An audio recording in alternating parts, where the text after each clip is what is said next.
The perspective, I guess you could say. Yeah. What's up, everybody? It's your boy Narcolepsy Boy, aka Malik, back here again with another special podcast, talking some WWE legends today, some goat talk. I feel like a lot of people use that term a lot nowadays when it comes not even just about wrestling, just about anything. Everybody's the goat nowadays. You could walk outside and save a freaking animal. You're the goat. You know what I mean? So it's like everybody's the goat nowadays. But we're gonna talk legitimately about maybe is there more than one GOAT in wrestling? Can there be more than one GOAT, or is it just one unanimous GOAT? We'll see what everybody has to say. Feel free to leave your comments in the chat below as well. Interact. If you have questions, we'll probably answer some questions at the end as well. As always, I have guests who I'll allow them to introduce themselves. Some people may be familiar with some of these people on TikTok, so you guys can plug in your TikTok information as well too. So people, make sure you guys give them a follow. Who's going first? Is it me? Yeah, you're right next to him. So I mean, well, oh yeah, I guess so. All right, so it's me. It is Mac Ruber, pro wrestling TikTok's least favorite content creator. That is not rhyme with Shody, Jody. I guess you could say. I know that he's in some hot water right now. Anyway, you can follow me at MacGruber6754.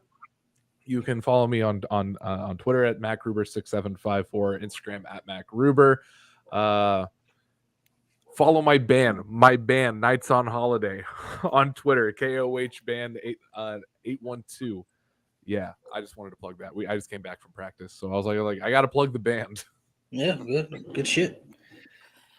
And of course, as I said in my own words, I'm the most overrated wrestling TikToker in the world today. Petty Endo 89. You can follow me there. You can follow me there on Instagram as well. Same tag. Old school wrestling fan since '93. Let's go. I don't even know why you said the overrated. You don't even post, so it's like, yeah. I was gonna say I was like overrated. Well, bro, here's my logic. Rated first. Okay, post. Think about this. That's my thing. Because people actually care about my opinion, and if I had put somebody else up there as overrated, it had started something. Yeah, so you better to put yourself there. Smart. I guess so. Yeah. From a safe perspective. I guess so. Yeah. Smart. See, that's how Ruber gets taken. That's how you don't get your account banned right here. You got to be smart. Yeah. Don't get your account banned. Got to be wise about certain things. So I mean, when it comes to GOAT talk, like I said, that term is first off. Do you think that term in wrestling is way overused nowadays? Do you think like people use that way too much? Oh yeah. Kind of. I would say so because with my thing is.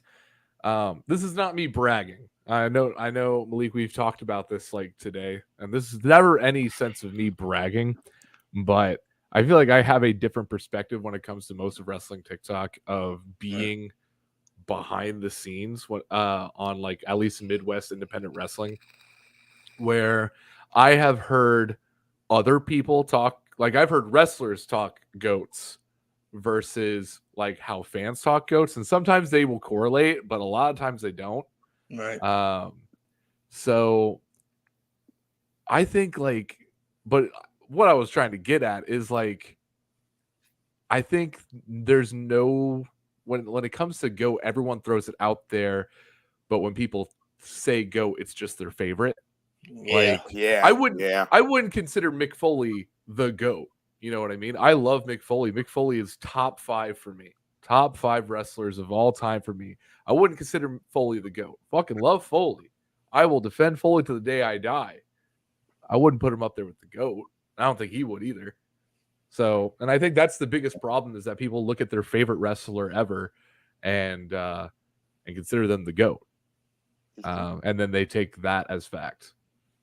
That's true. You brought up a good point. I do think like nowadays when that term is thrown out, people do bring it up when it's just their favorite. So I'm like, oh, this person's the GOAT. You know what I mean? They're the greatest. You know what I'm saying? But it's like, do you really think they're the greatest, or are they just your favorite? It's hard for you to not put your heartstrings attached to it. You know what I mean? So like, I feel like the GOAT term is definitely overused though. Not even just for wrestling, but a lot of things nowadays. Like it's just when it first came on the scene, it was used for I feel like the right proper reasons. Like, when Michael Jordan, the GOAT, Tom Brady, the GOAT. I mean, like those people could be in that conversation, but then they start using it for people who like, come on now. Like, why are we using that term for this person? You know what I mean? Like, now it's kind of getting out of hand. So, like, now it seems like everybody is the GOAT if you do certain things. But I definitely feel like if you have a favorite wrestler, people will automatically. I mean, I can't say they're not right for that. I mean, it's their favorite wrestler, so like, like, you know, they don't have the right to say that. But it's just like, I think people sometimes don't think from a realistic standpoint of like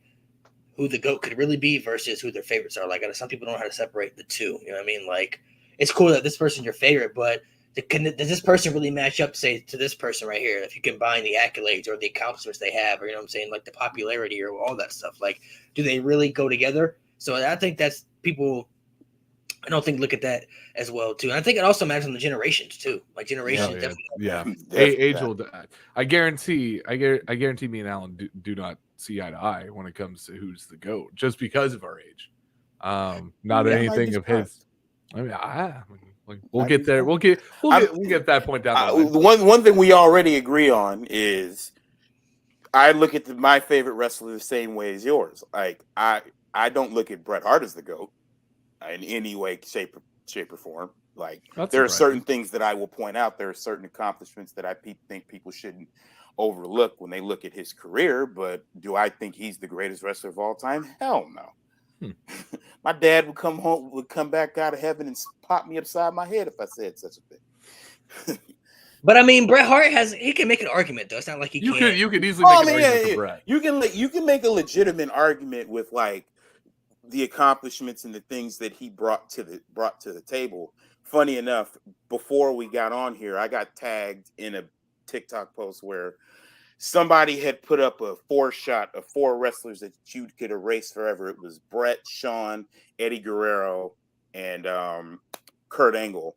And somebody tagged me in it, and they said Bret. And I just commented under, okay, that's fine. But if you're getting rid of Bret, you're getting rid of this, and this. I didn't get a response to that, so I think you get rid of Kurt in that sense. In my opinion, you get rid of Kurt. But I don't know about GOAT. But certainly accomplishments, he does at least get a consideration. I'll say that. I think he deserves more respect. Honestly, I mean, yes.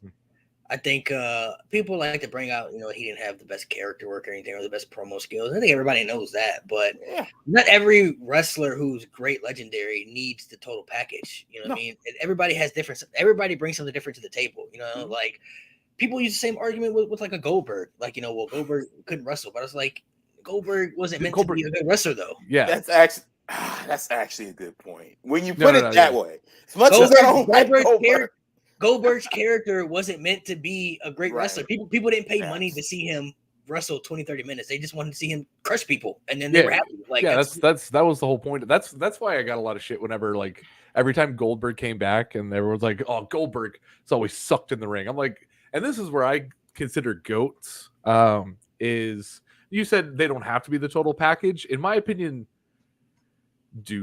shouldn't they? I'm saying like not every wrestler has to have the total package. Not every. If you're gonna be the GOAT, then you have to have a lot of things. But I'm saying, like, people like to critique and pick out certain. Same with the Ultimate Warrior. People are like, well, the Ultimate Warrior couldn't wrestle, but it's like people didn't care about the Ultimate Warrior because of his wrestling skills. They care about his character and the gimmick that he had. That's why people gravitated towards him. You know what I mean? That's same with Shawn Michaels. You know, Shawn Michaels, to me, his character was okay, but most people who were fans of Shawn Michaels like him because he could wrestle, like the matches that he puts on. Well, and I think this is why I slightly kind of disagree with the GOAT term being overused, is because when you put it that way, I think sometimes it can be, what's the word I'm looking for? You can kind of compartmentalize like different wrestlers in different categories. So like, I consider Shawn Michaels to be the greatest wrestler of all time and the GOAT when it comes to in-ring talent. But he never sold as much merchandise as a Steve Austin or a Hulk Hogan. Like, he never was the top, flag bearer guy that brought the company into the next generation. So then it's like, okay, so when we talk about GOAT, does that all come together? Because if not, then Shawn has a big knock on it. But then if it's talent, then so that I think that's where I kind of get confused. It's that's why I said earlier, can there be more than just one GOAT? Yeah, I think in that regard it should be considered. I think that's a cop out, though. Okay. I think that. Well, That's just my thing. No, I hear you out. Now this is where it gets tough of like who is it? Because that's where it gets tough. I mean, there's always the conversation, but I don't think we'll ever get an answer because there's the reason why there's the great est. Like in that, like that est is like that's number one. That is ultimate. Who is the greatest of all time? I mean, we can have GOAT conversations. I mean, I typed up a list before we came on here of 1, 2, 3, 4, 5, 6, 7, 8, 9 people that could be considered wrestling's GOAT. Okay.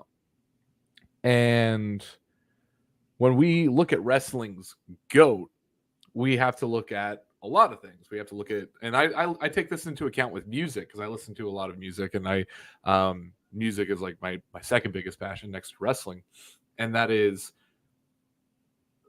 their influence, their skill, okay, their performance, just like how are they as performers, and just overall, just like how big of an impact have they made. I have come across so many people that say the Beatles suck. The Beatles are the greatest. The Beatles are the greatest band of all time. That is definitive to me, at least. There is no argument.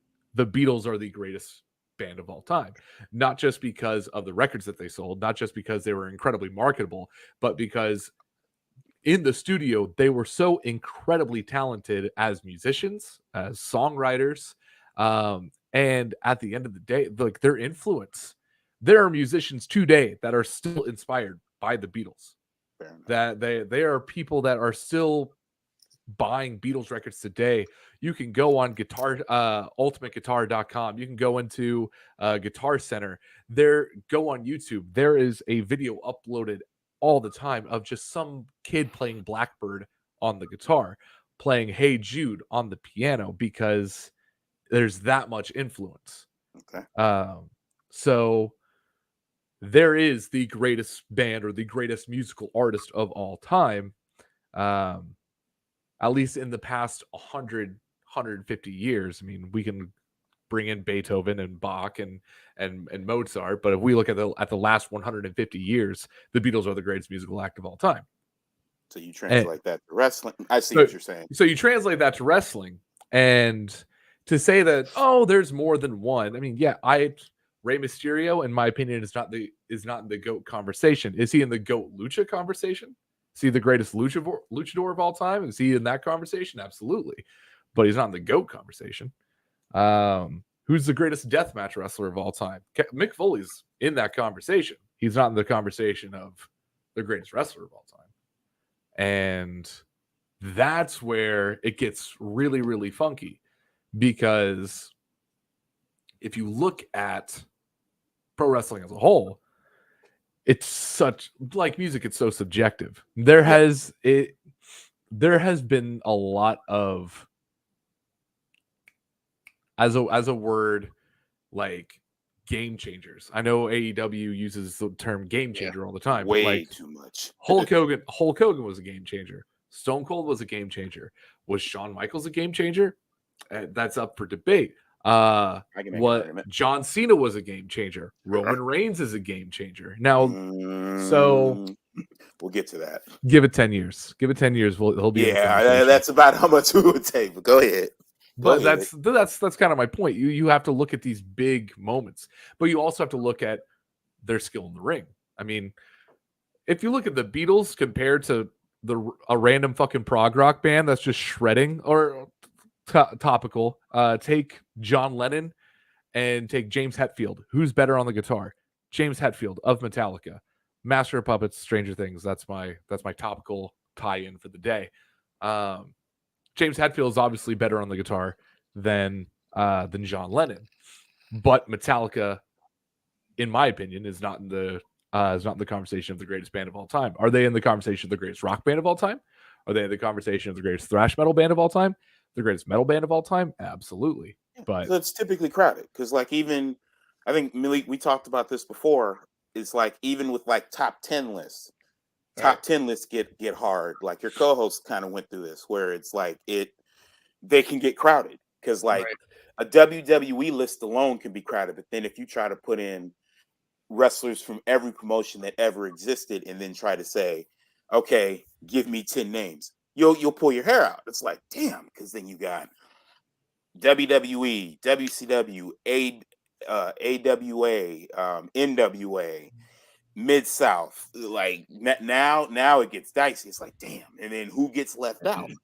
And then whoever gets left out, then there's going to be backlash. Well, why'd you leave him out? So top 10s in anything are typically. So that number one spot is what we're talking about, which is who is the GOAT. But I think, going back to the point before, I don't think it's a cop out, because for what I just said, like, because those lists can be so crowded, so you kind of may have to split them up based off of the criteria.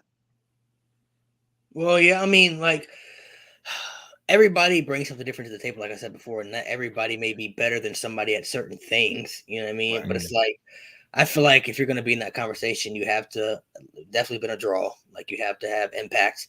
You have to be at least good in the ring where you can put on classic matches that people either talk about or go back and rewatch, time and time again. You got to be good at promos. You got to be able to talk in the ring and tell stories. So, I mean, those four things I think are the most important things. And not every great wrestler who's maybe in the Hall of Fame maybe had all four of those. Oh, but I feel like I feel like the special ones at least have something, because everybody, I think, when it comes to wrestling too, we all have our favorite wrestlers, and we've always had wrestlers that made us feel certain things about wrestling, that made us gravitate towards wrestling a certain way. That's why we fell in love with wrestling, with certain superstars when we were kids, even to now as we're adults. So maybe there's people that I didn't like when I was a kid, just because, when you're a kid, you don't look at wrestling the same way as you're an adult. But as I got older, I'm like, oh, that guy was really cool. You know what I'm saying? Like, I like him. You know what I'm saying? Or even as you get older now, there are people that you probably like now that you probably wouldn't like if you were a kid. You know what I'm saying? So it's just like, there are different aspects when it comes to it. But I do feel like only certain people realistically should be in the GOAT conversation. I think longevity also has something to do with it too. Like, and longevity could go a long way. I think certain people, when it comes to being in the GOAT conversation, some people, like I said, will put their favorites in there because they're their favorites. And some people do have like the resume stuff to back it up. But like, there are always certain things I think that I will point out, but okay, but this person may have all this, but did they have that right. person had? They didn't.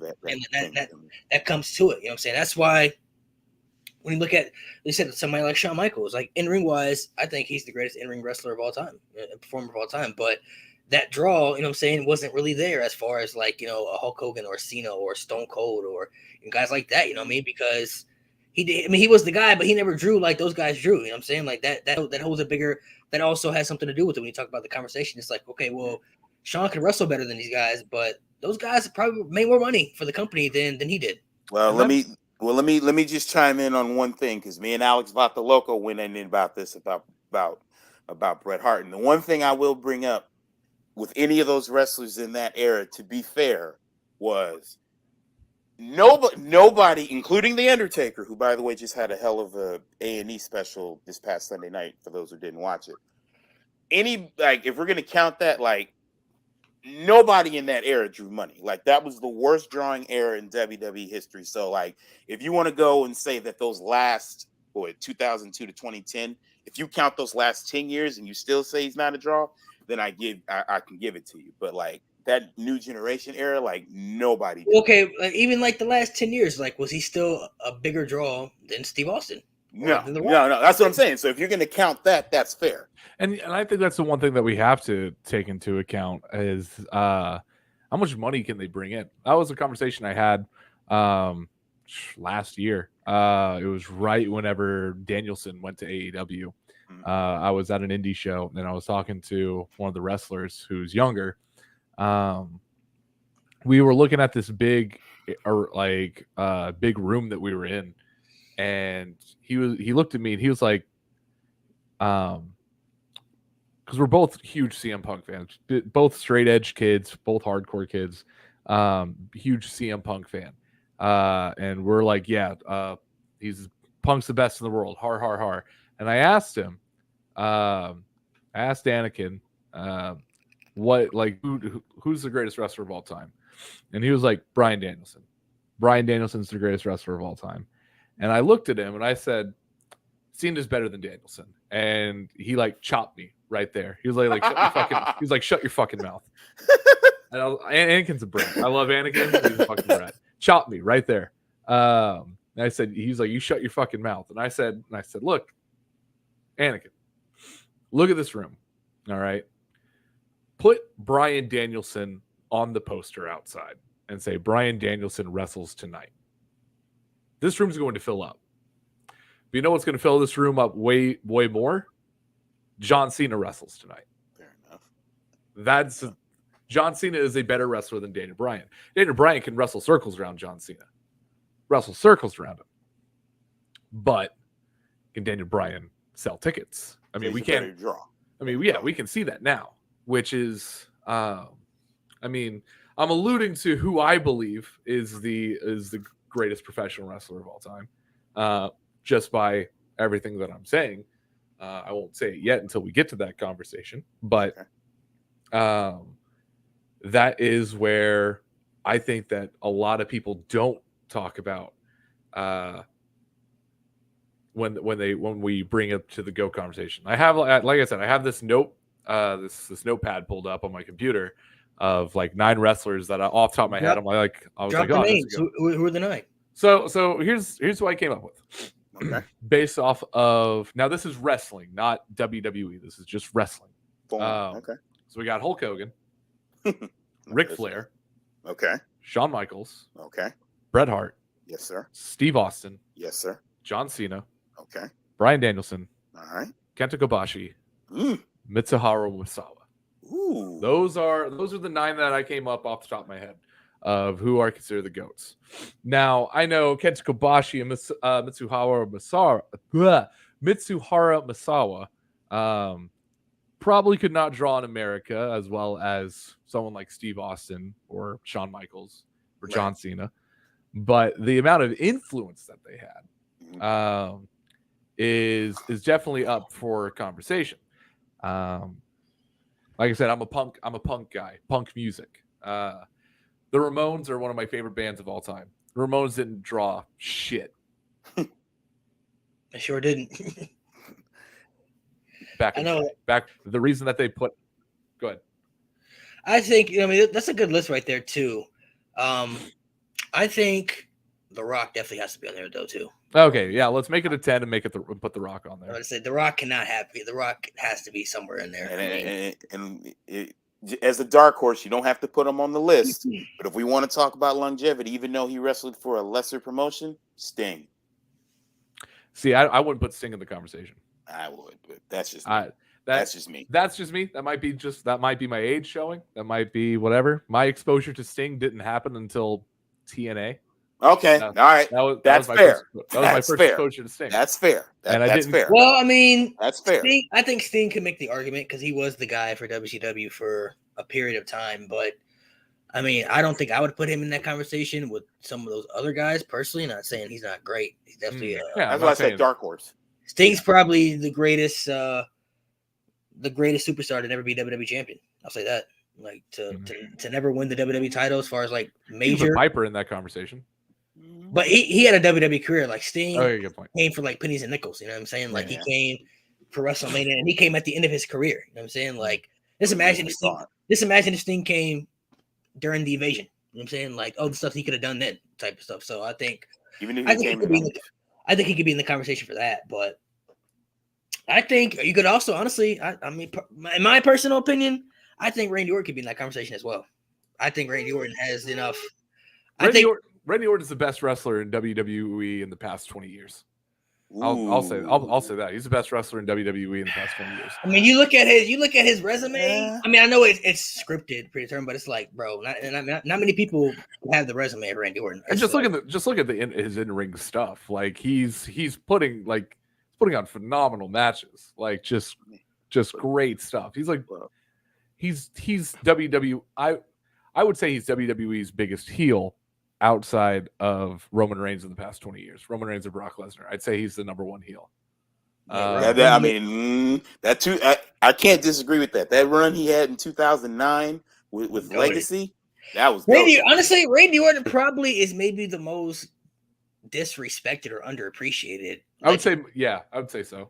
Because I know a lot of people who feel like he doesn't have enough to crack even like the top 10. But I'm like, bro, look at what which is bullshit. Look at what he's done. Like nobody, like I get that he may not have been maybe a big draw as some other wrestlers, like, but like, bro, 14 world titles, WrestleMania main events. He's won the Royal Rumble twice, Money in the Bank. I mean, youngest world champion in history. Like he's done everything. I want to take a look at my list again. Let's take out Kabashi and let's take out Misawa. Just in this, just for this.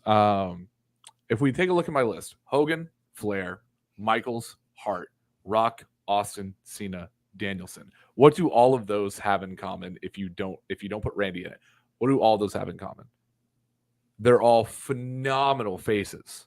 Phenomenal. Yes. Like, despite Shawn being a fucking dick, despite Ric Flair being a piece of shit, and I'm talking character-wise, not backstage. I'm just talking character-wise. Despite Ric Flair saying, I'm fucking all these women after this match, I can take this Rolex and throw it out into the crowd because I'm just going to go out and buy another one. You broke bitches. Despite Shawn Michaels doing literally everything under the sun to piss off a crowd, they were still incredibly likable. Yeah. You can't like Randy Orton. Like, Randy Orton as a face, almost like, I'm surprised Randy Orton with his run with Riddle has worked so well because Randy is a natural heel. He is Orton's run with Riddle was the best face run of his career by far. Oh yeah, absolutely. Yeah, absolutely. I mean that's any other babyface Randy Orton I just really couldn't kind of get into. It was just hard because he's such better as honestly. That's really how I felt about Seth Rollins too. Like I didn't like Seth Rollins as a babyface. Like I just feel like he's such a better heel. You know what I mean? Like some people just have that natural ability. The kind of same way it goes with like Roman Reigns. Like when they were trying the babyface push, I'm like, he could probably be so much better as a heel if like they just kind of let him just do his thing. You know what I mean? And you see it now. Like it's just working. Like it just clicks. I mean, the first one I ever saw that it actually worked was probably Shawn, because up until he had one of the best introductions into turning in heel when he threw Marty Jannetty's head through that glass window on the barbershop. No. Jannetty tried to escape through the window. Will you stop? I'm saying, Bobby Heenan said he was trying to escape, bro. Man, don't give me that Bobby Heenan stuff. But what I was getting at was like, because it was so funny, because like 2 years before that, when Ric Flair came back to WCW, they tried to make him a babyface. And really, if it wasn't for the Vader feud, it would have just stunk. And obviously Hulk Hogan coming in is what changed all that. But like, I don't know, because you said Shawn. I don't know. I maybe say Hogan. Like Hogan was probably the first major guy who was beloved that when he turned heel, it just. Well, I'm talking about reverse. Like going from heel to face. Okay, heel. Like when Shawn went from heel to face in '95, I just could not believe how well that worked. And then when they tried to transition him back into the DX as being a heels, but them and the Hart Foundation were bumping, so that it was like now they're the baby faces. Well, some people have the ability to pull off both. I mean, honestly, the guy down here, I think Triple H was a great heel and he could be a good baby face, because there were times when he was like in DX and he would do shit that was funny to me. I could really get into. So I think Triple H had the ability to play both. He's a better heel, but I do think that. Excuse me, guys. I'm gonna go feed my dogs. They're bugging me right now. Very good. I do think that that Triple H can play both very well. Yeah. I think, Shawn Michaels can play both very well. He's shown that. Hulk Hogan did that. The Rock did both very well. Some people, though, I mean, it just plays off to the factor, though. So, you talked about. I mean, I've known you for a while. You talked about that Shawn Michaels is the GOAT for you. What does Shawn have that other people don't have for you that makes him the greatest? To me, it was the fact that you could literally put this guy in the ring with just about anybody, and for the most part, as long as his head was in it, and which typically it was, only a few instances where it didn't work, and it just always turned out a superb match. And he did it consistently, year after year after year after year after year. And then What to me, what really made him the GOAT was he stepped away for the better part of 4 years, came back in 2002, had that 8-year run, only had the world title once, finished his career with back-to-back years with The Undertaker. And we're not talking about 94, 95, 96, 2000s Undertaker. We're talking about 2009, 2010 Undertaker. And those are considered, 25 is considered to be one of the greatest WrestleMania matches of all time outside of Steamboat and Savage. It is the greatest WrestleMania match of all time. Okay, I won't argue that. That's number one for me. Okay, I won't argue that. So it's like you put that all together, and then you ask yourself, with that amount of talent, what other wrestler could you say could sustain that level of excellence that long? Because as much as I love John Cena, and I love what John Cena did, like John Cena's talent on that level, it wasn't the same. John Cena was more of the guy that he put asses in seats, and wherever John Cena went, your eyes went, even if you hated him.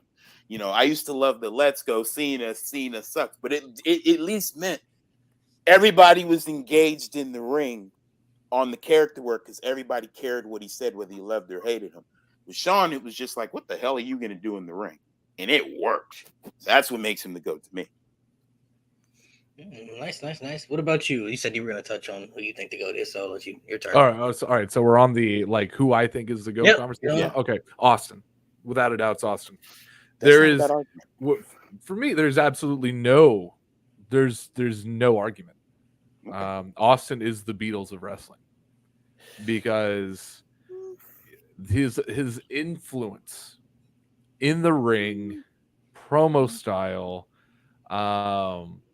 just the black boots, black tights. I mean, unless you're going for the Japan young lion look, there's a reason that wrestlers have black boots, black trunks, and it's because he was a wrestler, but he was still cool. You know what I mean?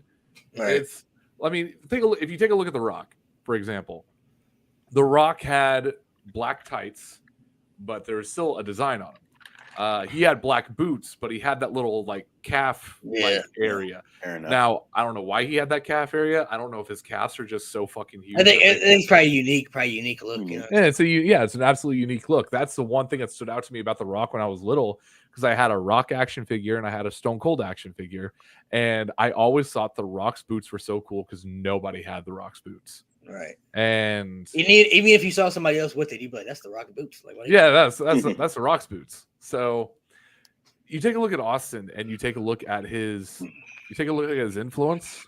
You take a look at his star power. Him in the ring is just phenomenal. Like he's great in the ring, and he can technical, he can brawl, he can do whatever you need him to. It was just so great. And just even now, even in 2022, when we knew he was fighting at Mania, like there was almost no doubt that he was fighting at Mania. Me and a buddy of mine who live in Illinois, we were sitting there thinking, how much is it going to be for me to pick you up, drive 4 hours to pick you up, and then drive 15, 16 hours to Dallas so we could go to Mania for $25 just to see Austin. And we weren't going to, but we were I was looking at it. I was like could we feasibly do this for Austin? And I was just glued to my screen at both nights when he came out. And my buddy, who is a wrestler and is greatly influenced by Austin, was just texting me I'm crying. I just want you to know I'm bawling my eyes out right now just watching him do this. And that entire week he was like, I'm watching the Austin match again. I'm watching the Austin match again. I'm watching the Austin match again. Because that's that type of reaction that he had with people. I had friends from work who were like, I haven't watched wrestling in 20 years. I'm watching WrestleMania for Austin. It's that type of gravitivity today. Ric Flair's last match. No offense, who the fuck's gonna be there? Who's going to be there? Go ahead. I'm sorry. No, I shouldn't say no one. I shouldn't say no one. I may have a shocking opinion on that. I think Austin's up there, but I always thought The Rock was better than Stone Cold in everything. I think The Rock was a better entertainer. I think The Rock better at promos. I thought he had better matches, and he's just as big of a draw. And he became a bigger draw later through the years. If The Rock comes back next year to fight Roman, that's probably going to be the biggest match selling wise for WWE ever. Right now, the biggest match that WWE ever sold out was Rock versus Cena, and Cena was a big part of that. But a lot of that had to do with The Rock. Because you have a great point, because Roman is their literal top guy right now, and obviously Roman versus Rock is going to be a bigger deal than Steve Austin and versus Kevin Owens, right? Versus Kevin Owens, maybe it was booked as a talking segment. There was no guarantee that there was going to be a match, so I think you're right there. I mean, but it's even the fact though, like I would say, like wrestling wise, Austin was the bigger draw, but Rock probably became a bigger draw once he left wrestling. It became bigger. Absolutely, worldwide. But it's like, I always thought The Rock was better than Austin and everything for me. Like Austin was up there, and I think Austin probably had the bigger impact, but promo, entertainment, character work, I thought Rock was better than everything for me, like from a personal perspective. And I feel like, I mean, Austin, I'm not gonna say Austin can't be the GOAT, because I mean, Austin's don't go Steve Austin, so it's like, well, how am I gonna rebuttal that? But people always like when they talk about, that's always like the big talk, like Rock and Austin. I'm saying, like, who's in, like, if I had a draft, I always pick Stone Cold first, because he's Stone Cold. But it's just like I don't know. I always felt like The Rock was just better. Like, to me, I just felt like he was just better, and I just feel like I feel like Austin was beloved more. You know what I mean? Like he was just a little bit more cooler than Rock, I guess. Even though Rock was cool, but like Austin just like did shit that was just off the wall type cool. You know what I'm saying? Like beating up Vince and driving Zambonis down to the ring, and all types of just cool stuff. You know what I'm saying? He was just badass all around. And I think that's part of the reason why when they tried the Austin heel turn, it didn't work, because nobody wants to hate Stone Cold. Like there's nothing to hate about him. Like, why am I gonna... That's still one of my favorite moments in wrestling, though. I mean, it was a cool moment. I understood why they did it at the time. They tried something different, you know what I mean? So like at that time frame, it probably was shocking, but it's just like people still didn't want to boo Austin. It's because there's nothing to hate about him. Like, this guy comes out, he beats people up all the time, he's cussing, he's drinking. Like, what am I gonna hate about this? I'm saying, like, I will say I wasn't watching at the time. Like, I was watching, but I didn't start like watching wrestling until Cena's first run with the belt. Right. But something about that moment and that match in particular, that match is my second favorite match of all time because of so many reasons. And one of them is The Rock. Like, you cannot have Mania 17 without The Rock. Right. Like, The Rock needs to be there. I was talking about this on the Movie Outlaw podcast like last week or something. It is the anti-Austin Hart match from Mania 13. Because you have The Rock, who is a face, but they're in Texas. They're in Austin's hometown, and Austin comes out. It's like God. It's like Jesus coming back. There's so many camera flashes. It's insane. And the Austin character because if we look at the promo package, greatest promo package of all time. But if we take all the music and all the fun stuff out of it, if we go back to the promo of Austin saying, "I need this more than you can possibly imagine," and he needs it so bad that he is willing to sell his soul in front of his home, in front of his people, and sell his soul to Satan himself. And that's the one thing that's the one thing that makes it one of my favorites, is that JR. It's not. He's not. Anyone can sell their soul to the devil. Anyone can sell their soul to the devil. But it's selling their soul to Satan. Satan himself. There's something visceral about it. And it's the fact too. It's just the history between Austin and McMahon. I'm saying that like Austin had been trying, or McMahon had been trying to destroy Austin, storyline wise for years. You know what I'm saying? Like, now he's aligning himself with the man who's trying to destroy him. Like, Alan, you talked about how come you didn't like. I'll let you touch on it. Why you didn't like it? But I didn't like the heel turn. I didn't think it was needed. Like I remember because I remember watching that WrestleMania, and I'm like, that was the first question that came to my eyes. I'm like, why?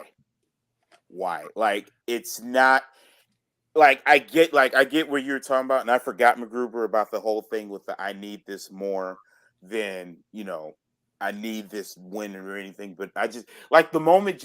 It almost felt just I don't want to say stale, but it was just weird. Like seeing them shake hands and this and that, and I'm just like for the title, like. And then my thought was, how does this run go afterwards? Because no self-respecting Austin fan who has been for the ass kicking, driving his Zamboni down to the ring and all that, no one's gonna buy this long term. And sure enough, I don't even think this lasted a year. And then one of the greatest moments in Raw history. Austin probably is the only wrestler that could whoop a woman's ass in the ring and they fucking go crazy. He beat the shit out of Lita with a steel chair, and people were like, "That was so cool!" Like that was. Alan, I want to ask you this, not to be pretentious. I'm just curious. How old were you when Mania 17 happened? 2001. So I was like 11 or 12. Oh, okay. I always ask people's ages whenever they watch wrestling. They're like, "Why the fuck is this happening?" Because I always try to like correlate it with age, because I mean, I joke about this with my girlfriend. I'm probably the reason Roman Reigns' cancer came back, because of how much I fucking hated him and how much I hated that man so much. But I was like a dumb teenager that like just found out who Dave Meltzer was. And I just dove right into that smart. You know what's crazy? I was just having a debate about that with some people. So obviously generations are different. Me and you are around the same age. Alan's the generation before us. But when I was telling people and I was trying to explain to them, a lot of people who are our age right now hate Roman Reigns, right? And we were having a conversation like, how do you like John Cena, but you don't like Roman Reigns? And I wasn't comparing the talents. I was like, we're not talking about the talents. We're talking about the push, like how they push John Cena and how they're pushing Roman, right? And people are like, well, it's different. I'm like, you do realize though, like, you do realize the way you hate Roman Reigns right now, that's how people felt about John Cena when we were growing up. Like they felt like he was overpushed. They felt like he was always winning. They felt like they felt like there were other people that were better than him that could have had that spot. You know what I mean? Like that's the way you feel about Roman right now. People felt that way about John Cena. And I always kind of understood that, even though like John Cena is my favorite wrestler of all time. He's my childhood idol. But I kind of understood why people didn't like him, because there were even times when I was growing up when Cena would win certain matches where I was like, that probably wasn't the best thing to happen right there. That never crossed my mind. I was so fucking in love with Cena. I'm talking about as I started to get older, like teenage. No, I know that feeling. Like teenage years, like Cena winning. I don't even. Yeah. Like once I started to reach like the teenage years, like the first time I felt that is when he beat the Nexus at SummerSlam. Like before that, I never cared about John Cena winning, but when he beat Nexus, I remember at that time I was like 13. I'm like, that kind of. I kind of didn't like that. I was like, why? Like, I kind of was digging what the Nexus was doing, and they never recovered after that to me. You know what I mean? So it's like, I feel like I always understood why people didn't like Cena, but I will say though that some people still, we're talking about the GOAT conversation. I don't see how people could even not have this man in that conversation because some people do hold on to that bias, because I still know people who like don't even think John Cena is top 10 or like he's not in this guy's category. But I'm like, bro, like. He's John Cena, bro. Like he carried a whole generation. Like if you're talking about, we talk about one thing I talked about was longevity, and you brought up the point about Austin, and I brought the point about Rock too. But the one thing that I think that separates them too is that they didn't have that longevity on top. No, John Cena was the guy for 10 years, for consistently 10 years. 10 plus. Yeah, I mean, consistently 10. And the one thing that I always bring up about Cena too is that Alan brought out too is like, people, people, I guess, who hated Cena through all those years, you know what I'm saying? But like, you hated him, but you still watched everything he did. And for 10 years, he was consistently on top as the guy without changing his gimmick once. Even when you were begging for just one heel turn to something, he was still the man. And it wasn't even close. He was still putting on great matches with superstars, and you still were invested in everything he was doing, whether you liked it or not. If you were booing, you were giving him a reaction. That's a reaction. It's better to get a reaction than not a reaction. And for 10 years, without changing anything once, he still had the impact on people. And it, like, you know how hard that is? Like to not people always talk about reinventing themselves, guys like Jericho and Undertaker, and people who reinvent themselves throughout their careers. But for 10 years, consistently on top, he stayed the same, and it worked for 10 years. That's insane. I think. Oh, go ahead, McGregor. Oh, I was just going to add to that because Cena's my favorite wrestler of all time. Cena was my second favorite wrestler after Stone Cold, but Cena was like my very, very first favorite. That was my Superman growing up. And anybody from our era, that was like, yeah, absolutely. You talk about Roman Reigns as the guy. That was John Cena was God at one point. I'll tell you yeah, John Cena was God to me. I mean, whole reason I bought tickets to SummerSlam. I'm not in a good money point at this. I need a new car, but I was like, fuck it. I gotta buy tickets to Mania for the chance. There's a sliver of a chance I might see Cena. I gotta. Bro, I dressed up like this man for like 4 years in a row for Halloween. Like I refused to be. But this is the one thing I was talking to. I was talking to my buddy Austin about it. Take Cena and take any wrestler, like swap Cena with any other wrestler from that era. I'm not talking just swap them. Put any other wrestler from that era in Cena's position of like, no matter how hard you try, you are going to get death threats. No matter what you do, you are going to get booed. People are going to tell you that they hate you, everything. They would have broke. In my opinion, they would have broke. I think so too. I mean, the fact that he went into one night stand and didn't break once. Like, he had that mean mug. He had that mean mug of just like, I'm not going to be liked here, so here we go. We're going to do this. But not once did the fans get to him. He was just like, I'm going to throw my shirt. And they throw it back. All right, I'm going to throw my shirt again. They threw it back. Okay. All right, whatever. Let's get on with it. I feel like anybody else would have snapped and would have looked at a fan and said, fuck you, or something. The fact that Cena took all of that and was just like, whatever, who cares? Doesn't matter. I'll let you anybody else would have broke. I'll let you touch too, Alan. That's one thing that I always liked about Cena too, is that I honestly like the fact that he never turned heel. I don't feel like he ever needed to. No, I feel like one of the reasons he never needed to is because people have to understand too is that not everybody can really have the impact and influence that John Cena had on people like me and other people from that generation. You know what I'm saying? Like, it's cool to be a babyface, but we're talking like strictly the impact. This dude has more Make-A-Wishes than any celebrity. And we're not even talking about just wrestling. We're talking about any celebrity. So like that tells you right there of how much of an impact he's had on people's lives. You know, not everybody can have that type of impact where you can make somebody feel a certain way or where somebody can look up to you in that perspective. You know what I'm saying? Would it have been cool to see a heel turn from Cena? I think it would have been cool to see just, how it would have turned out. But he never needed it for his career. You know what I'm saying? Like, he never needed it to succeed because he succeeded tremendously, even the way he did. But I feel like, too, you brought up the point of people snapping. I always liked the fact that, he embraced it. I'm saying, like, he would embrace that because he knew that he was getting reactions from people no matter what, whether they were booing, whether they were cheering. Everybody was getting a reaction. I remember one time, I can't remember who it was. It might have been Kevin Owens. I can't remember exactly, but somebody did an interview talking about like when they first heard Cena come out, like there was so much noise in the ring when they were standing there, and throughout the entire match, people were saying like, "Let's go, Cena. Cena sucks." And I remember like he said something like they were backstage talking, and something that came up, and he was like, and he said Cena was like, Cena said something to him like, "Man, you're worried about like the wrong thing. Like if we were out in the ring the entire time, they were saying, 'Let's go, Cena. Cena sucks,' but not one time did they ever say anything about you. They never chanted your name or they never said anything about you. That's a problem. You gotta find a way to get people to chant your name, get a reaction out of people, whether it's negative or positive. People need to be reacting to you when you're in the ring."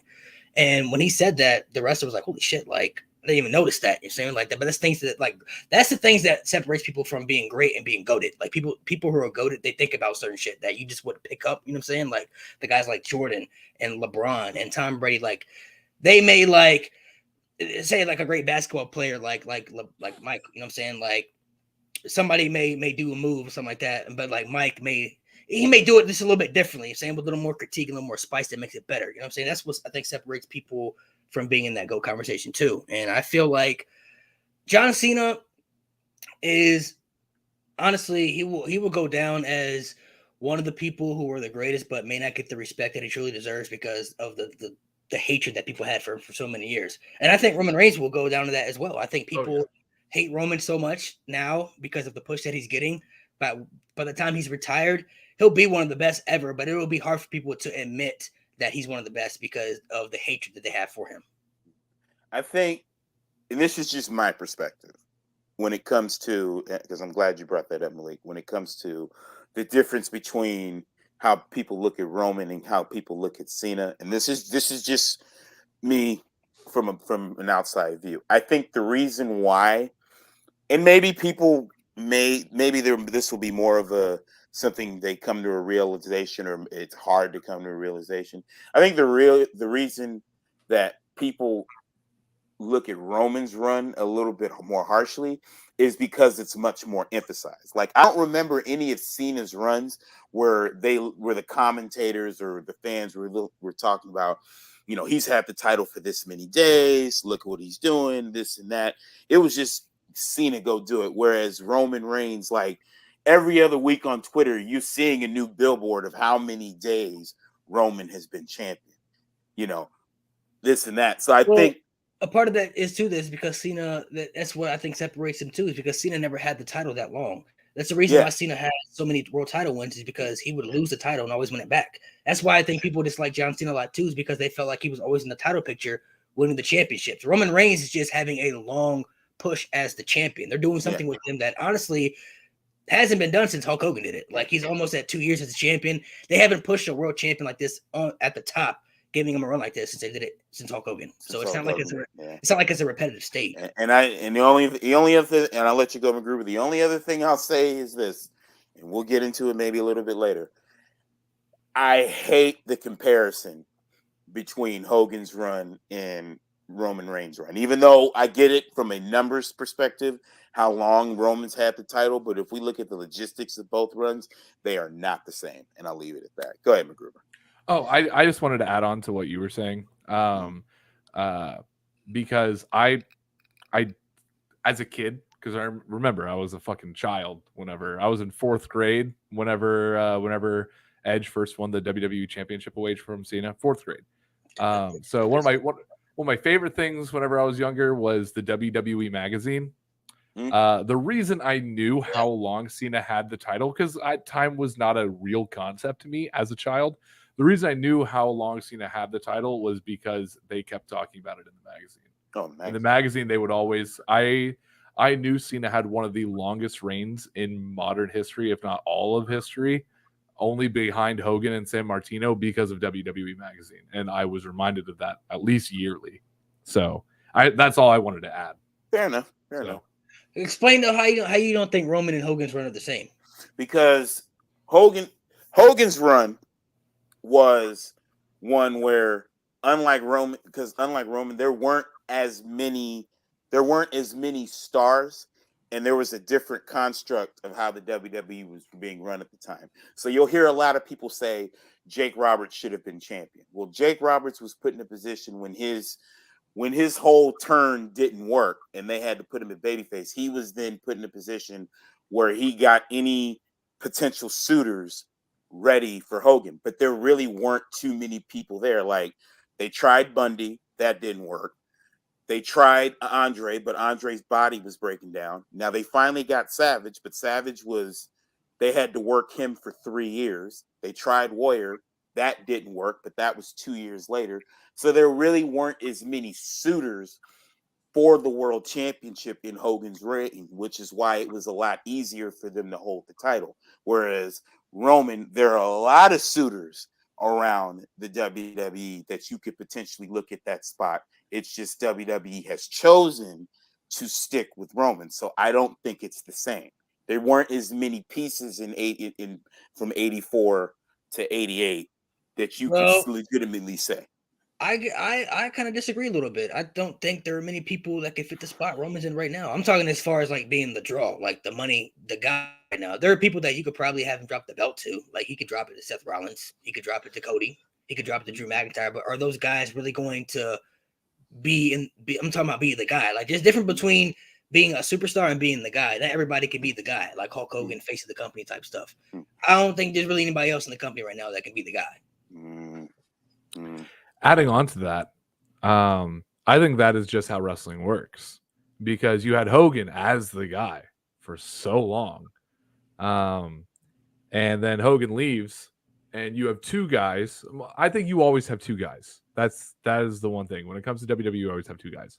If you look at the '80s, you have Hogan and you have Savage. Those are the two guys, and at least from my perspective, I remember I wasn't born until December 31st. Fair enough. Oh, I mean, you're right to a degree. I mean, I feel like to a degree. You always have the company guy and you have the guy for the fans. You know what I'm saying? So, and then you move on to the new generation era. You have Brett, you have Shawn. Taker was never the guy. I feel like Taker would even tell you that. Taker was never the guy. I mean, Taker was there all that time. And then you have in the late 90s with the Attitude Era, you have Stone Cold and you have The Rock, but without Stone Cold's injury angle where he's out for like a year plus, I think he still would have been holding on to that championship. I don't think Rock would have gotten this big run that he did in the 90s without Stone Cold getting injured and having to take a year plus off. In my opinion, The Rock only became as big as he did. Like, The Rock would have always been big. Rock would have always, I'm not saying The Rock was never going to be big, but The Rock was only as big as he was because he got that long time to shine in Austin's absence. I feel like if Austin would have never been injured, I feel like you would have still had Austin champ long periods of time, and then it would have went to Cena where it was champ for a long period of time. Now we're in the Roman era where it's champ for a long period of time. Cena had Orton, Roman has Seth. So that's kind of how I see it, is just you bring up some valid points. I mean, we also talk about good conversation though. Undertaker I think has been a conversation too. Absolutely. Undertaker, but I disagree. I disagree. I gotta hear this. So here's the thing. Taker's one of the greatest characters in WWE history. Absolutely. I'm not denying that. Taker's phenomenal in the ring. Taker is an absolute guy to have. He is a gatekeeper. Like, until you impress him, you're not impressing anybody. Put Taker against anybody else in any era, he is coming out on bottom. As far as what? As far as what? Everything. Let's go to 96, 97. Put Taker against Shawn and Brett. Shawn and Brett beat Undertaker in every category. Put Rock and Austin up against Taker in the late 90s. Rock and Austin beat Taker every single time. If you put Taker in the early 2000s as American Badass, you have Kurt Angle, Triple H beating Taker every single time. John Cena, Orton, you have them beating him every single time. He has never been that guy, in my opinion. Undertaker was never the guy, but he never had to be the guy, though. Right. He never had to be the guy, but I think his character and the mystique around Undertaker makes him overrated. I'm not saying that he's not great. I'm not saying that he's not great. I'm not saying he's not one of the greatest of all time, but I don't put him in that conversation because no matter what, someone's always overpassing him. Yeah, I don't agree with that. Malik, I'll let you go first. That's just me. So Undertaker was never the guy as far as like face of the company, but he never needed to be the guy. Nobody had his longevity.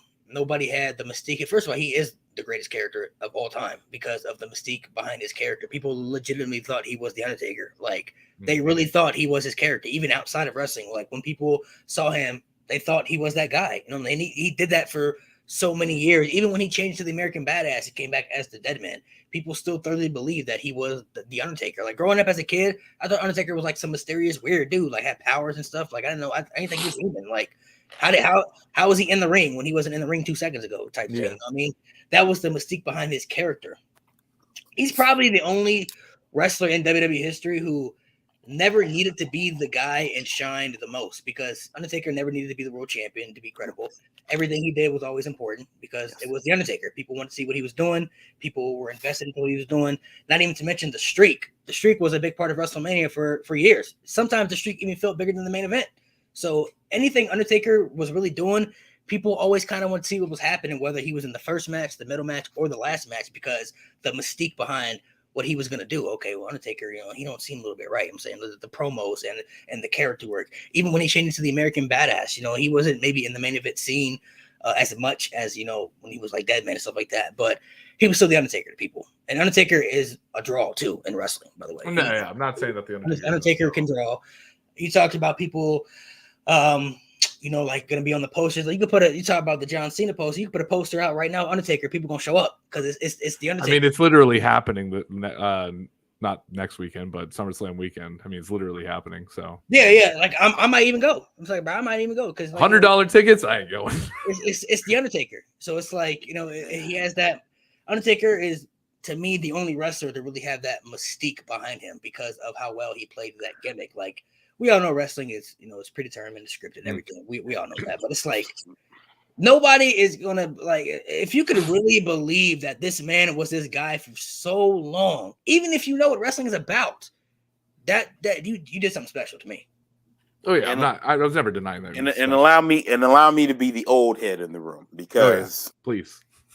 When The Undertaker first came out, I'm going to give you a couple of names that his first couple of feuds, just to give you a picture of how this was supposed to work.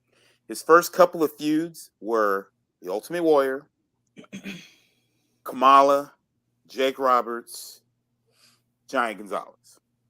Now, when you hear those names, it's like, what made The Undertaker so special even then is you could put him in the ring with guys that were either kind of over the hill when it came to, main event, because Warrior was no longer champion. Kamala had not been in the main event spot since 86, and that was mostly on TV.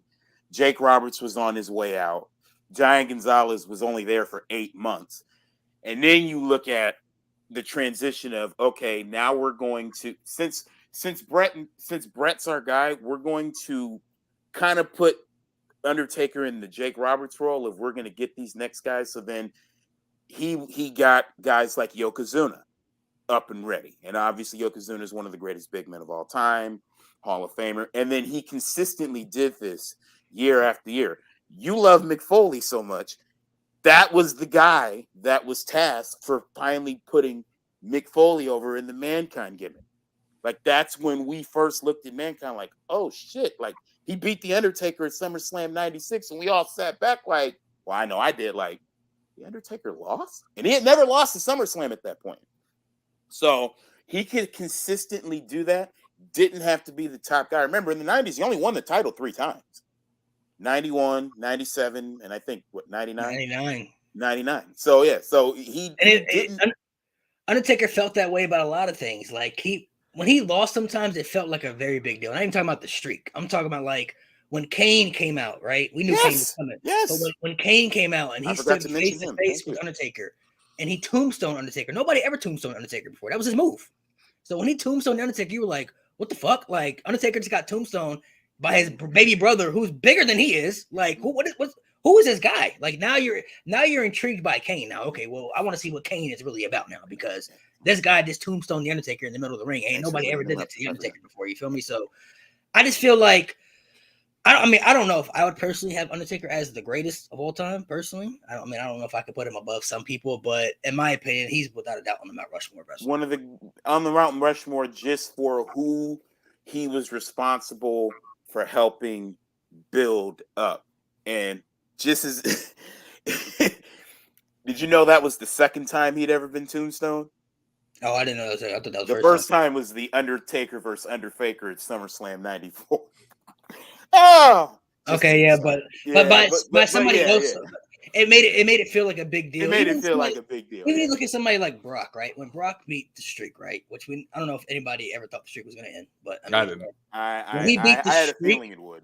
When he beat the streak, that really made Brock feel like the true beast at that time. Yes, you were like, "What the fuck?" Like he just conquered the streak, bro. Like nobody ever. And then he went on to destroy John Cena the way he did at SummerSlam. So you were like, "This guy's unstoppable." Like for probably from like a couple of years through that stretch, honestly didn't feel like Brock could lose a match because like I just didn't believe that anybody could really beat him because of the things that he was doing. You know, so it's like my point.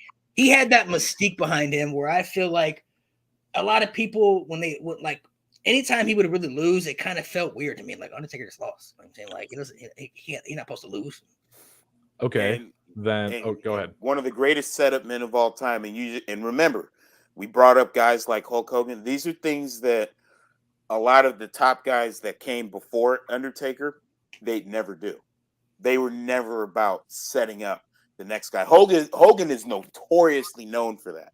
He won the Royal Rumble twice, and it was supposed to be two different people both years. I'll just throw that out there. I believe he was the champion, wasn't he? Both times. Too? Well, he wasn't the champion the second time. He was the champion the first time. Okay. So, I guess this is my very not narcissistic way of saying this, but I mean we're talking about the greatest lead actor of all time, not the greatest supporting actor of all time. So I mean, if you want to put Undertaker in the greatest supporting role, then sure, I'll give you that. But I mean, everybody that we've mentioned so far, including Kobashi and Misawa, have always been the guy, and I feel like Undertaker not being the guy is, I mean, man. I mean, yeah, without Joe Pesci, you don't have Robert De Niro, but I mean, you could have Robert De Niro without Joe Pesci. At least, I mean, that's how I see it. Undertaker was never, like I said, he was never the guy, but once again, he never needed to. Like Undertaker was always never the guy, but he was still a big of a draw as some people though. Like he still can sell out places like Rock or some people like Undertaker on the card. People may want to go see the Undertaker, like just maybe the Undertaker. So like I know there were times when I was, when I would go to pay tickets and see like that, and like I was like the first wrestling show I ever went to. This back when SmackDown had the fist, you know what I'm saying? So this is back in the OG. Oh damn, you went way before me. Way before. The first wrestling show I ever went to is Undertaker and Orton were still having their feud at the time. It was like right around the Hell in a Cell match when it was getting ready to happen, and this is when Undertaker got backed up on the lowrider, and he got the stage blew up, like everything blew up. Undertaker, we thought Undertaker was dead again. Like okay, well he killed Undertaker once again, but like I didn't know Undertaker was gonna be there though.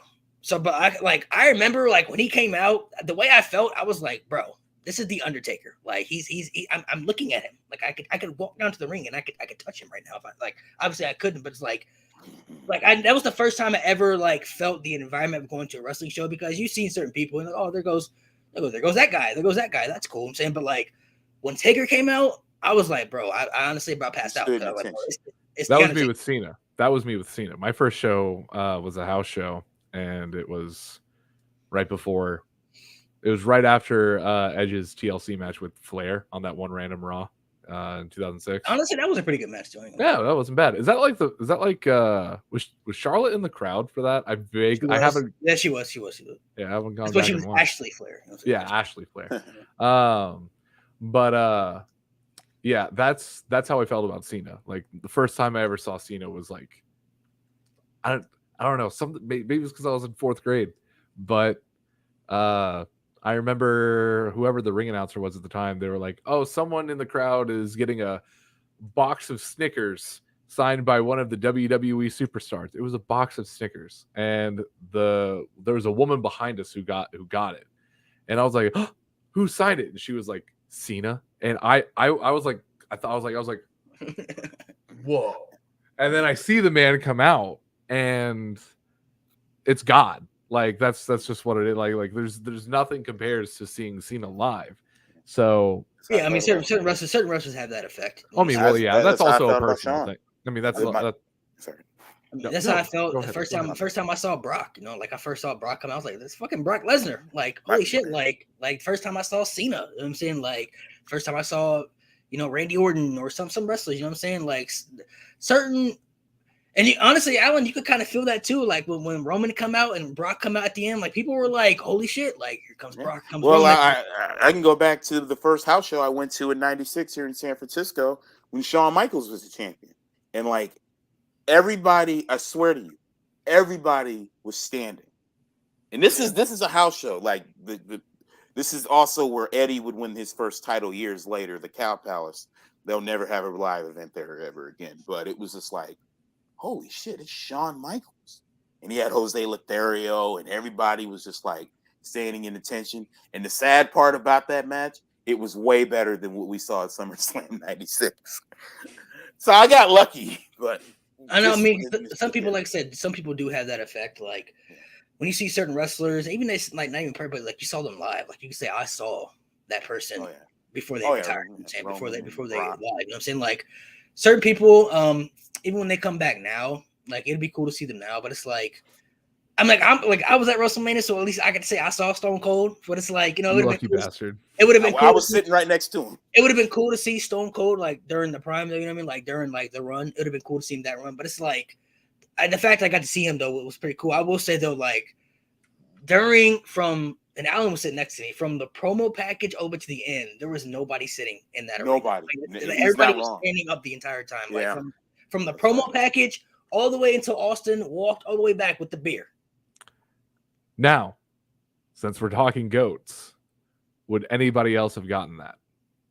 76,000 in that arena. Some people did. They did it with Roman. They did it with Roman and Brock. Not for the whole match, but like for the promo package, for the like people, you know, people go, oh shit, it's time for the main event. You feel me? But it's like I think some people. I think it depends. If people knew, like, if The Rock was going to be there and people knew The Rock was going to be there, they would have stood up for The Rock. Because I know even if they didn't know, they would have lost. But I'm saying like he's talking about like we knew Austin was coming out though, so like we knew during the Kevin Owens segment we were just waiting for him to come out. But like even if The Rock was like, say The Rock is going to be coming out during the Kevin Owens segment, we all would have been standing up like, where's The Rock at? Like fuck him, come on, like saying like we're like John Cena the same way, like where's John Cena? Like where's he at? I have to ask, when that glass hit, when that glass shattered. Wild, bro. I got it on camera. I got it on camera too. I got the video. No, I don't give a shit about camera. Camera will not do it justice. And here's how I know. Here's how I know camera will not do it justice. I was at All in 2018. We all know how much I hate Cody Rhodes. We all know how much I hate Cody Rhodes. You wouldn't want to miss it next to me that night then. Well, that's the thing. That's the thing. All in, when Cody Rhodes came out, like that match was that entire card was fucking stacked. Rey Mysterio was on that card fighting fucking Kota Ibushi with the Young Bucks and Phoenix. Fucking Kenny Omega was there. I felt the Allstate Arena shake when Cody came out. And I was taken aback by how much, like, my feet were rumbling. And that's why I asked, like, bro, is that anywhere comparable to Austin? Bro, when Austin came out, I don't know how to put it, bro. When he came out, I'm talking like the arena was shaking, bro. Like the stadium was like, you could feel the stadium move. Like everybody was standing, reacting. Bro, Jerry Jones came out. Like he was up. When me and Alan were sitting right there, you could look up and he was like right there. He was right there in the press box, in the luxury box. And that's why I put him as the GOAT, because I think, and I'm kind of regretting not putting The Rock on my list initially, because I think you're right. I think the only person that would have been able to garner that type of reaction would have been Rock.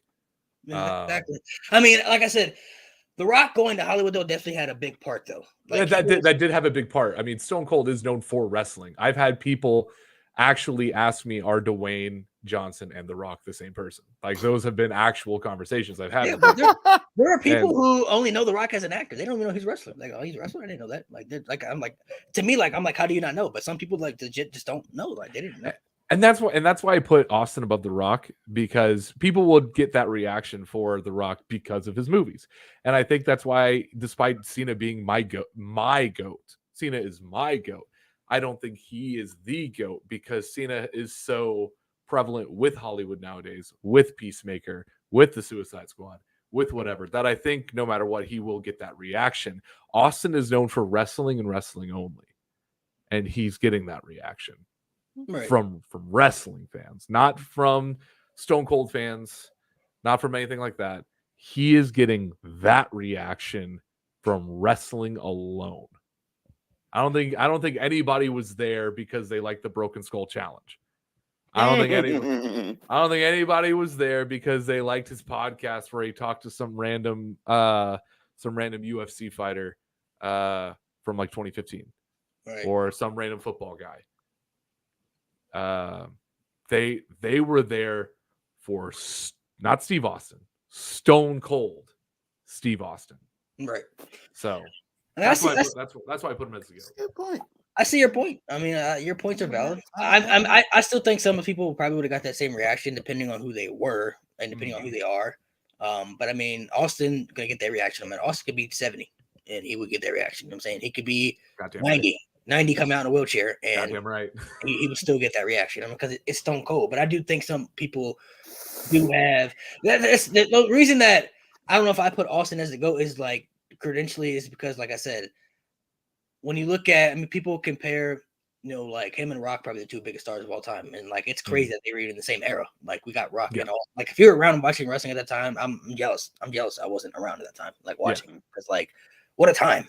Like Rock and Austin on the top of the company at the same time. Like it's insane. Like but it's like personally, I don't know. I just always felt like The Rock was just better than Austin. Like he was more entertaining to me. Like I gravitated towards more of Rock's character.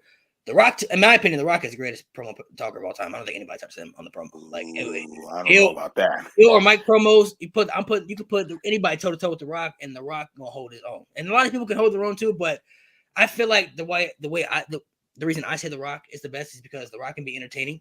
The Rock can be serious. The Rock can do everything on the mic. Like he can make you laugh. He can make you cry. He can make you be serious. He can cut a serious promo. He can just do everything on the mic for me. And I just feel like everything Rock did, I just gravitated more towards him than every aspect. I feel like his match quality can go in there, but I feel like he had great matches as well as Austin did. It's just Austin was the bigger star around that time just because he was just more overly popular.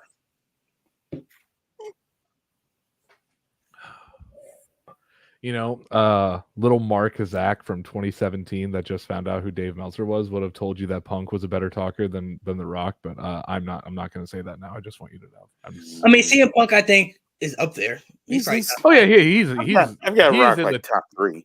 I'd say he's at least in the top 10. CM Punk's top 5 for me. So I mean, CM Punk's top 5 for me, top 3 for me, but I think just in general, people. He went toe to toe with The Rock on the mic too. People talk about when The Rock's promo happened because it was more funny, but like CM Punk's promo was probably a little bit better because his was more serious. That's why I like. This dude said at the Royal Rumble, you're gonna be boxing with God. I was like, holy shit! Like, yeah, and that's why I think like I kind of resonated with Alan whenever he was like, ooh, because I don't think The Rock can go today as well as he could. Like you, and I'm not even talking about. I mean, go back and watch those promos from 2011. They're not great. Maybe it's my opinion. They're not great. So. They're good promos. I just feel like some of his promos are just repetitive. You know what I'm saying? Like the same stuff. Like that's what makes The Rock so great to me. He could say the same shit and get the same reaction. Like no matter how many times you say it. Like The Rock will come out one week and literally say one thing, and then he may come out the next week and say the same thing, but it's a little bit differently, and people won't even notice until like later. Like, wait a minute, the same shit, but it's like you still reacted the same. That's to me what makes him the greatest, is because he can literally say the same shit and get the same type of reaction. Not everybody can do that. Alan, who's the greatest talker of all time in your opinion? It's a 1A and 1B for me. You can't go wrong with either of these names. Call me the old head, but it's either Flair or Savage. I'm not gonna argue. Ric Flair would be in my top 5. I've got Flair. I would probably put Flair, Savage, and then Rock. I'd put Rock at number 3. I mean, that's not bad. Savage is up there. I think Cena's up there too. Cena on the mic. Cena, and then on the mic. You could probably put Punk at 5 if you wanted to. I just have a soft spot for cokehead promos. That's just cokehead promos are my favorite promos. Because I will say though, ridiculous. He's not even a wrestler, but he's in my top 5. Paul Heyman's in my top 5. I mean, that got him. Paul Heyman. Paul Heyman on the mic, come on, bro. Like anybody can listen to what he's saying. Like he's honestly for a while of that stretch, he was helping me get invested into Brock Lesnar a little bit because the Brock Lesnar was getting a little bit stale during the end, but the Paul Heyman promos kind of kept me in for a little bit. You know what I'm saying? Like, I think sticking Paul Heyman with Roman Reigns is like a genius move. Like I hated it at first. I was like Roman doesn't need Paul. Roman can talk himself. Roman doesn't need Paul. My tribal chief. And just all of just all of this shit that he does. I'm just like fuck. He is selling me so hard on Roman. Like I'm already sold on Roman, but fuck. That's how I mean, Paul Heyman does his job. He did the same thing with CM Punk for me. Like CM Punk didn't need Paul because he could talk, but it's like the way he would build up Punk, like the longest reigning, champion of, like, you know what I'm saying? Like it just made Punk feel a little bit more heelish at that time, around that time frame. But I think we have to go. I mean, everybody has different goats. I mean, there could be goats for a lot of people. I think there definitely could be just more than one because I could see if people wanted to break it up and turn it around, or if some people just have one unanimously. I could also see that. I will say though, touching on CM Punk though, like the reason I love CM Punk so much is because CM Punk was the first wrestler to ever make me root against John Cena, and never in my life rooted against John Cena until that 2011 run of Punk, like the Summer of Punk. The first time I ever wanted John Cena to lose a match was at Money in the Bank, and like there may have been times when I like maybe thought John Cena probably shouldn't have won, but I was like, he still won, so like I'm not rooting against him. You know what I'm saying? Like, even though I believe Nexus should have won, I wasn't rooting for Team Nexus. I'm rooting for John Cena because he's my guy. But like, that was the first legit time where I did not want John Cena to, like, if John Cena wins, I'm probably gonna be very upset because CM Punk like probably needs this right now. I'm in the same boat. Punk is the first guy to make me root against John Cena, and I have a bunch of reasons for loving Punk. Punk's whole reason I'm straight edge. Punk is the whole reason I've never smoked or drank or done anything nefarious. I didn't, bro. Listen, I'm straight edge too. I didn't even know what the word was until he said it. I was like, oh, that's what I am. I came from a household of addiction. Around the time that I was realizing that I'm in an addicted household is whenever like he was like cutting like the straight edge society shit. I was like, that's my guy. That's my number 2 right there. Yeah. And Punk's been my number 2. And I don't know what it is about Punk these days that's special. Like I can't put it into words. Like I used to be able to, but Punk's return was probably like the first time I ever felt that way about wrestling. And like, I'm talking about like really like feel the emotion, like coming out of me, like, bro, like CM Punk is really back. Like he's here. Like I'm watching him coming down the ramp right now. Like in Chicago. Yeah. And that was the one thing. And this is the thing that sucks because remember, Punk's my number 2. I didn't feel that way about Punk coming back. I really wish I did. I don't know what it was, but I didn't get that emotion. I got more excited about John Cena coming out at the end of Money in the Bank 2021 to just go face to face with Roman Reigns. I got more butterflies. I did too. I mean, John Cena's John Cena, so like, I know, but like I felt like Punk coming back, I would have cried. I said for 7 years straight, I was like, if Punk comes back, I'm crying. I'm gonna be bawling. And Punk came back, and maybe it was the internet just ruining it, just saying like, yeah, Punk's coming back. But I was like, yeah, that's not gonna matter. If he comes back, I'm gonna be in tears. And Punk came back, and I was just like, cool. And I was like, and then I got mad at myself. I was like, why don't I care? Why don't I care? But sometimes you don't know, man. Sometimes you don't know. Punk's in my top 5 goats. He's in my top 10 favorites of all time. As far as like my personal favorites, he's definitely up there. He's up there. He used to be my top 5, but there's so many people that just keep creeping above him, man. I can't. Man, he's getting harder and harder. Well, see, and this goes back to my point earlier. Like when you have a list, even if it's your own personal list, it can get crowded. Well, I mean, my number 1 would never change though. My number of course. My number 1. Actually, my 1 and 2. John Cena's my number 1. Undertaker's my number 2. That will never change for me. Like those two are the two my two favorite wrestlers of all time that made me feel the most about wrestling, that gravitated me the most about wrestling. Like I was mostly invested into those two guys when I was growing up. You know what I mean? Absolutely. But like other guys too, like Eddie Guerrero was my number 3 because Eddie Guerrero was the first wrestler when I first started watching wrestling. He was the first wrestler that I really loved, that really got me into it. Like when I first started watching him, looking at the guy coming out lowriders, and he's, even though he was a babyface, but like the way he would cheat to win match, it was cool. I'm like, oh, that was kind of funny. You know what I'm saying? Like his charisma and the matches he could put on. And then The Rock's my number 4 is because The Rock's my favorite from the Attitude Era. Like if I know I have my favorite wrestlers from each era because I know who I would like, and I know if I grew up in the Attitude Era, The Rock would have been my favorite. Like I just know, like he would have been my guy, like without a doubt, just because everything about him was just great to me. And then my number 5 is Kurt Angle. Kurt Angle, to me, you talk about underrated. He probably underrated too, honestly, as far as like being one of the greatest. I'm not saying he's probably not in the GOAT conversation, but like, I do think he deserves a little bit more credit though, as far as like being one of the best, because not a lot of people mention his name. Like Kurt Angle was the fucking man at one point. Like there's not many people I feel like could have the argument to be the best wrestler in the world. I'm talking about from an in-ring perspective.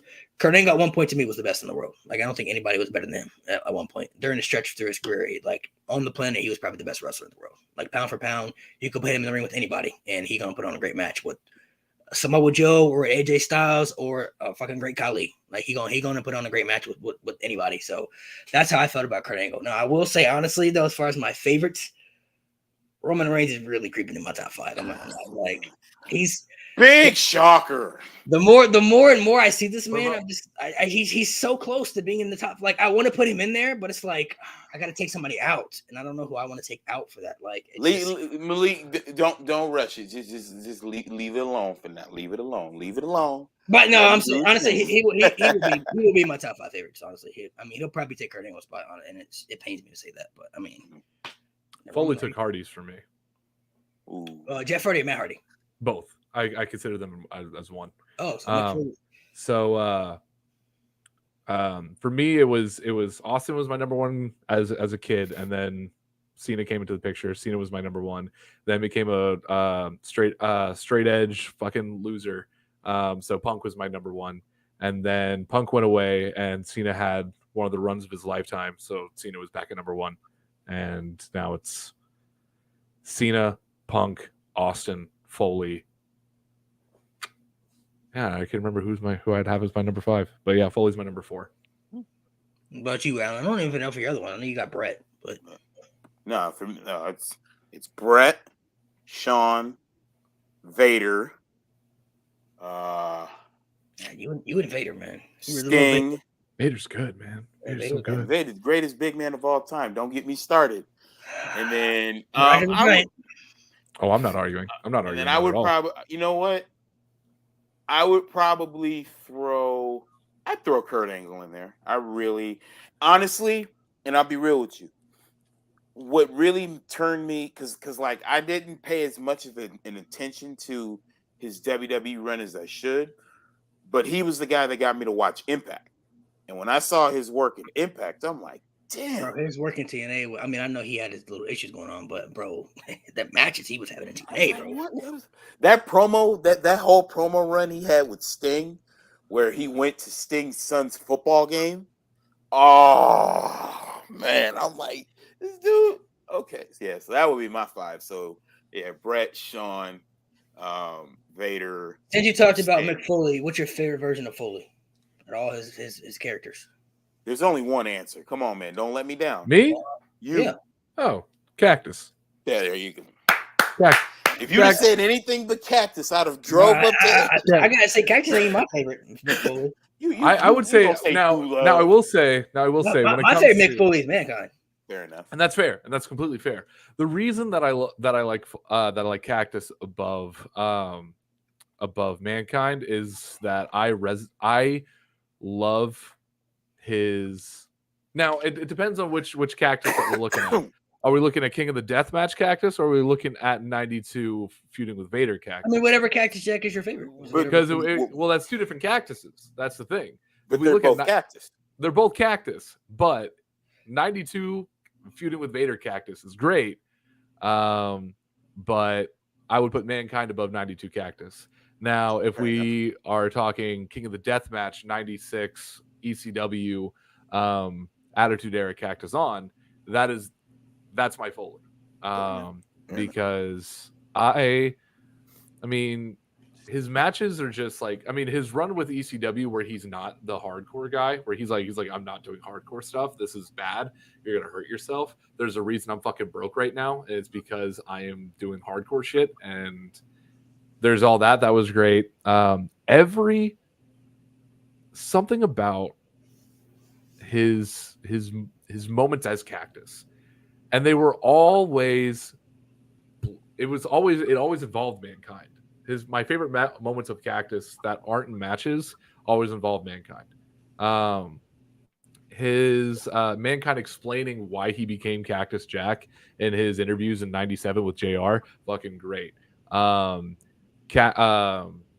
Dude Love saying like, "Who we're gonna talk with we're gonna talk with Mankind. Mankind, tell me, are you gonna face Triple H tonight?" And he's like, "No, I'm not. He's gonna face somebody else much more devastating. It's Cactus Jack." And then Cactus Jack comes out and debuts and just fucking demolishes Triple H. Where Mankind is supposed to be facing Triple H at Royal Rumble, but Triple H beat down Mankind so bad that Mankind can't compete. So he's like Mankind will not be able to face Triple H at Royal Rumble. But I found a replacement, and he just rips off his mask and like tears his shirt off, and it's like Cactus shirts. Fuck me, man. By the way, fire. That Mankind promo, you sounded more like Terry Funk just now. Oh, listen here, Cactus. My horse is sick, man. All right, before we head off here, I want to do a little segment with y'all that I like to do with some people. It's called Pick Between the Two. So I'm going to name two wrestlers. You're going to tell me which wrestler you think is better overall as far as they rank higher on the all-time list for you.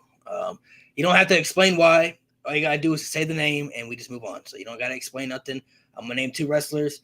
You just say who you think is better all time, and then we just move on from there. People are going to agree, disagree. That's okay, but this is your personal perspective and opinion, okay? So we'll go from MacGruber to Allen. So MacGruber will say his, and Allen, you'll say yours, and then we'll move on from there. So starting with the first one, John Cena or CM Punk? Cena. CM Punk. Shawn Michaels or The Rock? Rock. Shawn. Stone Cold or The Undertaker? Stone Cold. Stone Cold. Randy Orton or Bret Hart?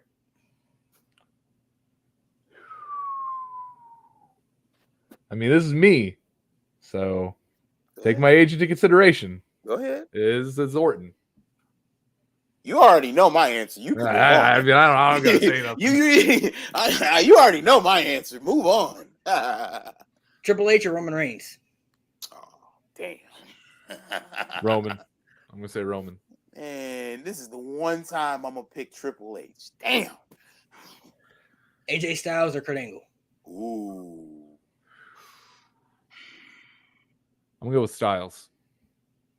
Kurt. Seth Rollins or Bryan Danielson? Bryan Danielson. Bryan Danielson. Brock Lesnar or Chris Jericho? Oh. Lesnar. Jericho. Bobby Lashley or Drew McIntyre? McIntyre. Drew. Bring out Angela. The Usos or the New Day? New Day. No question. Man, it's a new day. Yes, it is. The Dudleys or the Hardys? Hardys. Dudleys. Andre the Giant or Randy Savage? Savage. Savage. Nice. You guys kind of got some differences there. Some were kind of the same. You know, some were the different, some were the same, but it's all good. So, yeah, thank everybody for watching. People were in the chat interacting. Looking at the comments, some people got some good comments in there. I'll throw out one more because I did want to throw out one more. Eddie Guerrero or Edge? Ooh. Personally, I'd have to go with Edge. Personally, I gotta go with Eddie. I think Eddie. Eddie? All right. Yeah. Eddie. Valid answers, man. Valid answers. I think when it comes to that, everybody has, their opinions, perspectives. But I mean, it's what makes wrestling fun, right? People like who they like and dislike who they dislike. So it's all for fun. Make sure you guys go follow all the social media platforms, all their TikToks and stuff like that. Check out their content. And let us know in the comments who you think the GOAT is. You think there could be more than one GOAT? You think there's just one unanimous GOAT? Let us know who you think should be in the conversation. Some people who think don't belong in the conversation. Feel free to share your opinions, and appreciate you guys for joining.